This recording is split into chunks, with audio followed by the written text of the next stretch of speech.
10 రోజులుగా pan India మొత్తం కూడా విజయ్ రష్మిక వెడ్డింగ్ సెలబ్రేషన్స్ తో బిజీగా కనిపించింది. హైదరాబాద్ లో గ్రాండ్ రిసెప్షన్ తో వీరిద్దరి పెళ్లి వేడుకలు ముగిశాయి.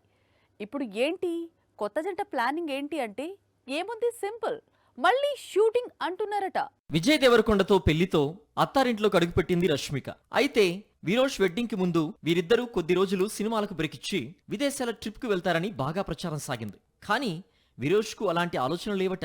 2 రోజుల క్రితమే విరోష్ వెడ్డింగ్ సెలబ్రేషన్స్ ముగిశాయి. మరో 2 రోజుల్లో వీరిద్దరూ కొత్త సినిమాలో నటించేందుకు డేట్స్ కేటాయించారు. రాహుల్ సంకృత్యాన్ తెరకెక్కిస్తున్న రణబాలి అనే చిత్రం సెప్టెంబర్ 11న విడుదలకు ముహూర్తం పెట్టుకుంది. అందుకే ముందుగా ఈ మూవీ షూటింగ్ ను పూర్తి చేయాలనుకుంటున్నారు విజయ్ రష్మిక. గీత గోవిందం, డియర్ క్రామెట్ చిత్రాల తర్వాత విరోష్ జోడీ నటిస్తున్న 3వ చిత్రం ఇది. పైగా పెళ్లి తర్వాత విడుదల కానున్న మొదటి చిత్రం. అందుకే చాలా జాగ్రత్తలు తీసుకుంటున్నారు. విజయ్ తో మ్యారేజ్ కు ముందు రష్మిక చాలా బిజీ. ఇప్పుడు పెళ్లి తర్వాత మరింత బిజీ కానుంది. ఓవైపు బాలీవుడ్, మరోవైపు టాలీవుడ్ బ్యాలెన్స్ చేస్తూ ఆమె కెరీర్ సాగనుంది. ఇమీడియట్ గా అయితే జులైలోనే హిందీలో బిగ్ ఫిలిం కాక్టైల్ 2 రిలీజ్ కావాల్సి ఉంది. మైసా అనే పాన్ ఇండియా యాక్షన్ మూవీ కూడా ఉంది. పెళ్లి తర్వాత విజయ్ రష్మిక ఇద్దరు ఎక్కువ యాక్షన్ మూవీస్ కు ఇంపార్టెన్స్ ఇస్తున్నారు. వీరిద్దరూ కలిసి నటించే రణబాలిలోనూ చాలా యాక్షన్ సీన్స్ ఉంటాయని ప్రచారం సాగుతోంది. ఇక విజయ్ రణబాలి, రౌడీ జనార్దన చిత్రాలు, రష్మిక మైసా చిత్రం యాక్షన్ నేపథ్యంలోనే సాగనున్నాయి. సాక్షి టీవీ ప్రసారాలను నిలిపివేయడం చట్టరీత్యా నేరం.